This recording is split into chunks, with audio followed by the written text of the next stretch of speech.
इस समय हम हिसार के कांग्रेस भवन में उपस्थित है। जी आप यहाँ पर अब देख सकते हैं कि हजारों की संख्या में जो कार्यकर्ता यहाँ पर उपस्थित हो चुके हैं। आपको बता दें कि यहाँ पर जो है कुछ बीजेपी के नेता जो कांग्रेस में शामिल होने जा रहे हैं। जी हाँ, यहाँ पर कुछ समय के दौरान यहाँ पर जो है हरियाणा के कांग्रेस के प्रदेश अध्यक्ष उदयभान जी और लोकप्रिय सांसद हरियाणा के जो है दीपेंद्र हुड्डा जी कुछ समय के दौरान यहाँ पर पहुँचेंगे और उनकी मौजूदगी में जो है कांग्रेस बीजेपी के बड़े नेता जो कांग्रेस में शामिल होंगे। आपको दिखा सकते हैं यहाँ पर कि हजारों की संख्या में जो कार्यकर्ता है यहाँ पर जो इकट्ठा होने स्टार्ट हो चुके हैं। कुछ समय के दौरान यहाँ पर जो हरियाणा के लोकप्रिय सांसद दीपेंद्र हुड्डा जी यहाँ पर उपस्थित होंगे और उनकी मौजूदगी में जो है यहाँ पर आप देख सकते हैं यहाँ पर जो हरियाणा के लोकप्रिय सांसद दीपेंद्र हुड्डा जी आ चुके हैं। आप देख सकते हैं यहाँ पर लाइव तस्वीरों में जो आप देख सकते हैं यहाँ पर इनकी मौजूदगी में जो है पर जो है इस समय जो दीपेंद्र हुड्डा जी जो है कांग्रेस भवन हिसार में जो है पहुंच चुके हैं।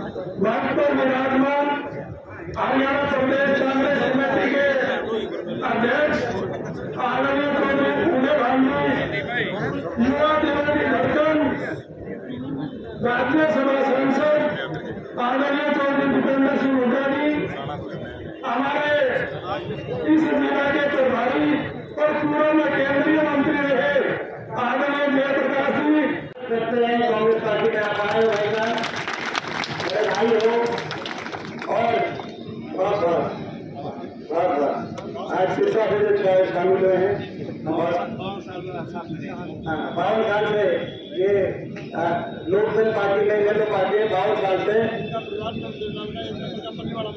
परिवार होटल में बदल का परिवार 52 साल से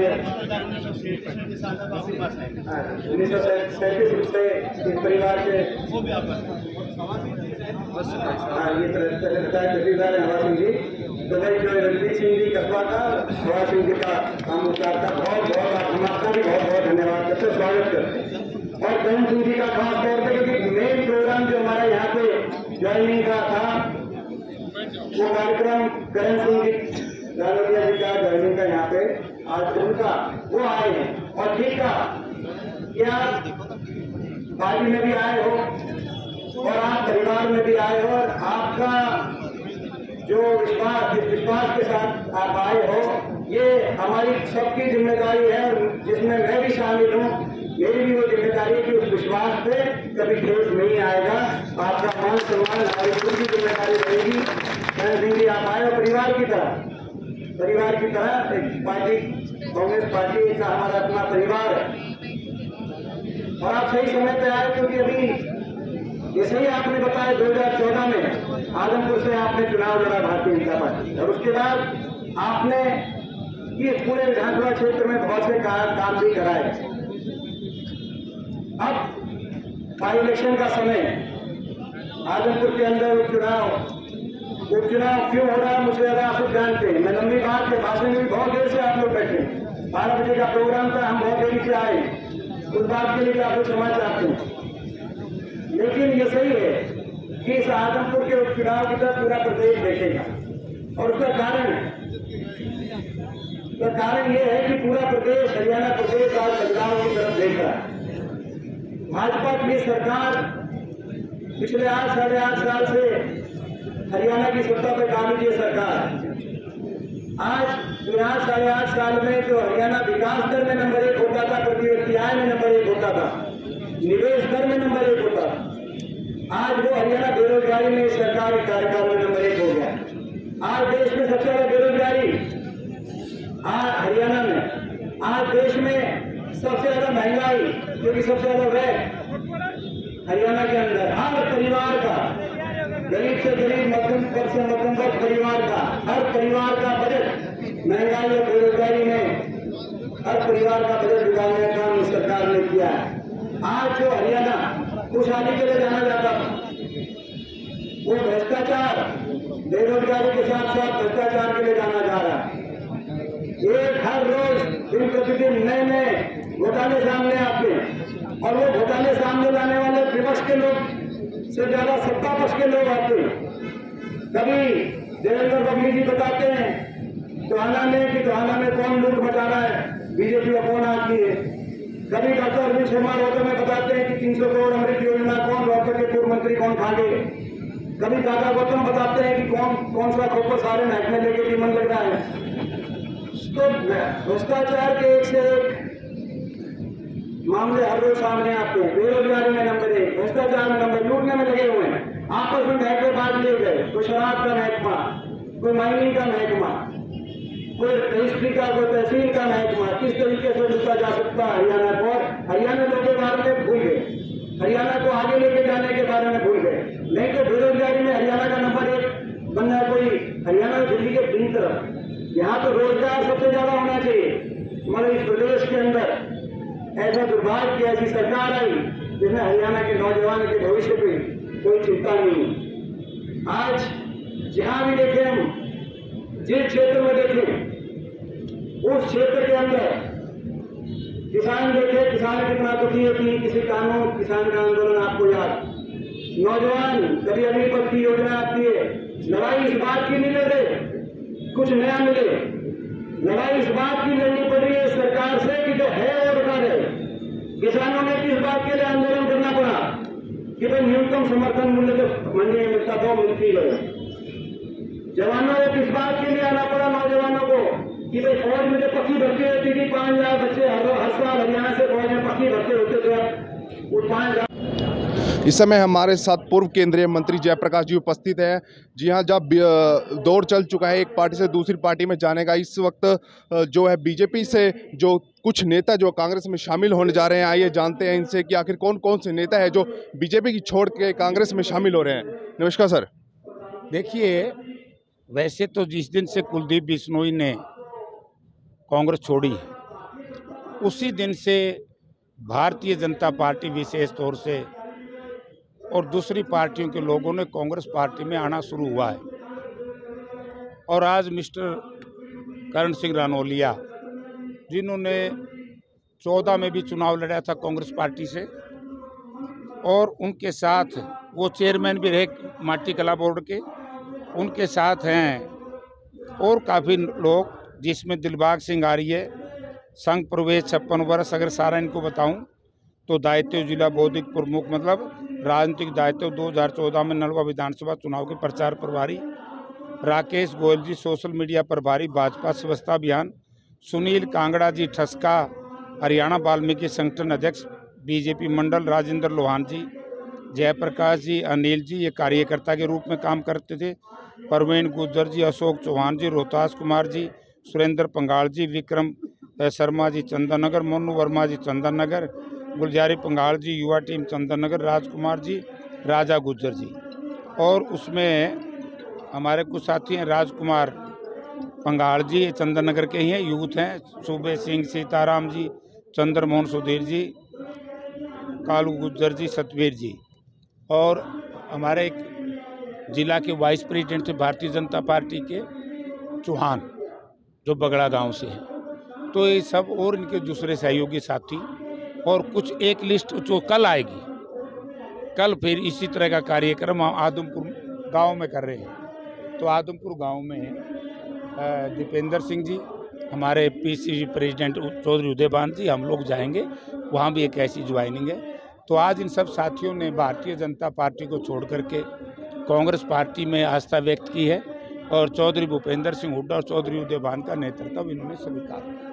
आदमपुर में चुनाव होने वाले हैं, इस पर क्या कहना है आपका कि अब की बार किसकी जीत होगी? अब की बार कांग्रेस की जीत होगी। पिछली बार भी कांग्रेस की जीत थी। आदमपुर में हमेशा ही कांग्रेस की जीत रही है। ये जो बात करते हैं कुछ लोग, वो अहंकार और घमंड से पीड़ित हैं। उनको ये मालूम नहीं है कि 2009 में कांग्रेस पार्टी से अलग चुनाव लड़े थे, अगर एक आध मित्र धोखा ना करता तो कांग्रेस पार्टी 2009 में भी हरा चुकी होती। तो आज ये कांग्रेस पार्टी का गढ़ है। कांग्रेस पार्टी में लोगों ने अपनी आस्था व्यक्त कर दी है। और मैं फिर दोहराना चाहता हूं कि आज भारतीय जनता पार्टी का कोई भी नेता क्या कह करके वोट मांगेगा? क्या उन्होंने किसान के उपज के दाम दिए? क्या उन्होंने बेरोजगार नौजवानों को रोजगार दिया है? क्या उन्होंने सड़कें बनाई हैं? क्या उन्होंने स्कूल बनाए हैं? एक पुरानी समाजवादियों की कहावत थी, बोला स्कूल हैं टीचर नहीं, तारे हैं बिजली नहीं, अस्पताल हैं डॉक्टर नहीं, सड़कें हैं बसें नहीं, बस हैं तो कंडक्टर नहीं। यानी कि आज अस्पताल खाली, रोड कर्मचारी खाली। आज हरियाणा प्रदेश का शिक्षित बेरोजगार युवक इस सरकार से परेशान है। अग्निपथ योजना का आज बड़ा ज्वलनशील मुद्दा है। और एक रिटायर्ड जनरल, फौज के जनरल ने ये कहा कि 6 वर्ष के अंदर अगर इस सरकार की ये हालत चली, 2014 में 14 लाख फौज थी, आज वो लगभग 11-11.25 लाख रह गई है। और 6 साल में ये फौज कर देंगे 6 लाख। तो ये जहाज खरीदते हैं, पनडुब्बी खरीदते हैं, इनका हाल क्या होगा? नौजवानों को रोजगार क्यों नहीं दे रहे? किसान को उपज का दाम क्यों नहीं दे रहे? यानी सबसे छोटी मांग थी आदमपुर के अंदर भारतीय जनता पार्टी का छोटे से लेके बड़ा नेता तक क्या कह करके वोट मांगेगा? उन लोगों का मुआवजा भी नहीं दिया। और शर्म आनी चाहिए भारतीय जनता पार्टी के नेताओं को, जो बार बार ये कहते हैं कि हम मुआवजा देते हैं। मुआवजा देते हैं तो ये कितने महीने से लोग बरसों होने को जा रहे हैं। किस तरीके से बाढ़ समुद्र में किसान बैठे रहे, आदमपुर मंडी में किसान बैठे रहे। आज बच्चे सड़कों के ऊपर, आपने देखा छोटी छोटी बच्चियां किस तरीके से एक लड़ाई लड़ रही हैं अपने, उनके स्कूल बंद किए जा रहे हैं। यानी कि शिक्षा भी बंद कर दो, रोजगार भी बंद कर दो, व्यापार भी बंद कर दो, तो इस प्रदेश का होगा क्या? तो इसलिए आदमपुर की जनता एक ही प्रश्न पूछेगी कुलदीप बिश्नोई जी जब जाएंगे कि भैया आप क्यों वोट मांगने आए हो? जी आपने बिल्कुल सही बात कही है। मैं एक सवाल और करना चाहूँगी आपसे कि जिस तरीके से आपने जो दिक्कतें अभी गिनवाई है, जो भी बातें गिनवाई है, उस पर कांग्रेस पार्टी विपक्ष पार्टी होने के नाते किस तरीके से अपना पक्ष रखेगी? हमने तो कह दिया। दीपेंद्र सिंह हुड्डा हमारे मेंबर पार्लियामेंट गए थे इन चारों गांव में, जहाँ बच्चे स्कूल में बैठे थे धरना दिए। उन्होंने क्या, जैसे ही चौधरी भूपेंद्र सिंह हुड्डा मुख्यमंत्री बनेंगे, पहली कलम से इन स्कूलों को बहाल किया जाएगा। आम आदमी पार्टी की बात करें तो पिछले कुछ समय में यहाँ पर आदमपुर में जो है कि सुप्रीमो आम आदमी पार्टी के केजरीवाल जी और पंजाब के सीएम भी आए हैं यहाँ पर। देखिए, मैं केजरीवाल जी हमारे साथी हैं, मित्र हैं, सम्मान करता हूँ, लेकिन मुझे केजरीवाल की सोच के ऊपर बड़ी पीड़ा है। केजरीवाल जब पंजाब में जाते हैं कहते हैं कि SYL का पानी हरियाणा को देने की जरूरत नहीं है, पंजाब पे पानी कम है। और हरियाणा में आते हैं कि मैं मोदी जी के कान में बताऊंगा। अरे आदमपुर में आप बैठे हो, आदमपुर की जनता को बताओ कि बाढ़ समंद में, डोबी में, खारिया में, तेलनवाड़ी में, इस साइड में पानी, मोडा खेड़ा में पानी कब दोगे? यहाँ के लोगों को पानी की जरूरत है, नलवा के इलाके में पानी की जरूरत है। ये SYL का पानी डिक्सन हरियाणा के लिए आना है। तो सबसे पहले मैं आदमपुर विधानसभा क्षेत्र के लोगों को और हरियाणा प्रदेश के लोगों से निवेदन करूंगा, जो भी आम आदमी पार्टी का नेता है तो उनसे ये पूछना कि पहले केजरीवाल जी अपनी स्थिति स्पष्ट करें कि वो SYL का पानी हरियाणा में लाएंगे या नहीं लाएंगे। ये नहीं मैं मोदी जी के कान में कह दूंगा। इसलिए तो इसका मतलब ये कि मेरी भारतीय जनता पार्टी की बी टीम है, ये भारतीय जनता पार्टी के इशारे पर काम कर रहे हैं केजरीवाल जी, कांग्रेस पार्टी को रोकने के लिए। आज यहाँ कौन-कौन बड़े नेता कांग्रेस के पहुंच रहे हैं? क्या कोई सेंटर का भी आएगा? नहीं, सेंटर का मेंबर पार्लियामेंट है, CWC का मेंबर है दीपेंद्र सिंह, सेंटर का नेता है। और हमारे PCC प्रेसिडेंट आएंगे चौधरी उदयभान जी, और ज्वाइन जो करेंगे मैंने बता दिया। बीजेपी जो है वो मेक इन इंडिया चला रही है, आम आदमी पार्टी मेक इंडिया नंबर 1 चला रही है और कांग्रेस पार्टी भारत जोड़ो यात्रा चला रही है। तो ऐसे में आम इंसान जो है वो किस पर यकीन करेगा? देखिए, आम इंसान ने भारत जोड़ो में यकीन करना पड़ेगा। हम नहीं चाहते कि जिस तरीके से भारतीय जनता पार्टी की पॉलिसी है और आम आदमी पार्टी जिस तरीके से इस प्रदेश में, देश में, आप पंजाब की हालत देख लिया ना, पंजाब में क्या हालत है? 3-3 महीने से कर्मचारियों को तनख्वाह नहीं मिल रही। उन्होंने कहा कि हम बिजली फ्री देंगे। मतलब इनसे झूठा व्यक्ति नहीं मिलेगा आम आदमी पार्टी से।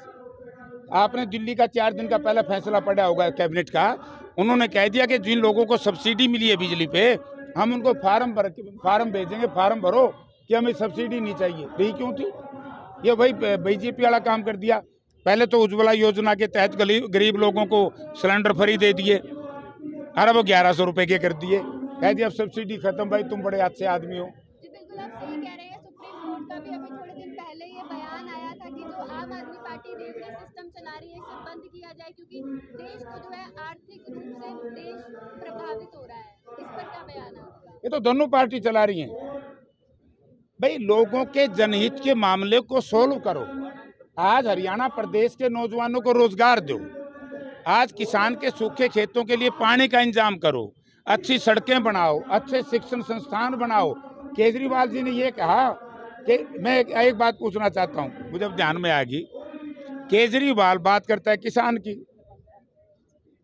इतना बड़ा दुर्भाग्य है इस देश की जनता का। केजरीवाल जी जैसे व्यक्ति को चीफ मिनिस्टर बना दिया, दिल्ली के अंदर एग्रीकल्चर डिपार्टमेंट ही नहीं है।